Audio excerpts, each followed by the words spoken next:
இன்றைக்கு நம்மால் பெரிய லாபம் அடைந்து விட்டோம். நீங்கள் காளான்களை எடுக்க விரும்பினால் அப்படியே எடுத்து விடுங்கள். என்ன காரணம் என்னை அடிக்க வேண்டும்? இப்போது எனக்கு தலை சுற்றுகிறது. நன்றி தெரியாமல் இராதே. நான் உண்மையில் உங்களுக்காக உதவி செய்கிறேன். நமக்கு உதவி செய்கிறீர்களா? அடிப்பது உதவியாகும் என்கிறீர்களா?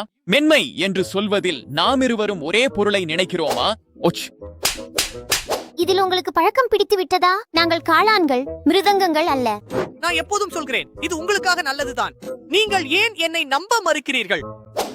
உங்களை வேண்டுகிறேன், என்னை அடிக்காதீர்கள். எனக்கு வலி என்றால் கொஞ்சம் பயமாக இருக்கிறது. நீங்கள் காளான்கள் இனப்பெருக்கத்திற்காக விதைகளை பரப்புகிறீர்கள். உங்கள் விதைகள் பரவ உதவ நான் மெதுவாக தட்டுகிறேன். அப்படி செய்தால் இன்னும் அதிகமான காளான்கள் வளர முடியும்.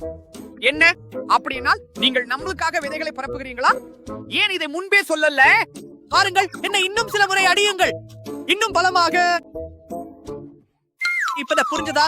அடுத்த முறை யாராவது காளான்களை அடிக்கும் போது பார்த்தால் உடனே போலீஸை அழைக்க நினைக்காதீர்கள். அவர்கள் அவற்றுக்கு குழந்தைகள் பிறக்க உதவி செய்யும் முயற்சியில் இருக்கலாம். விவசாயம் குறித்த தினசரி ஆச்சரியப்பட வைக்கும் ஒரு சுவாரஸ்யமான தகவலுக்காக என்னை பின்தொடருங்கள்.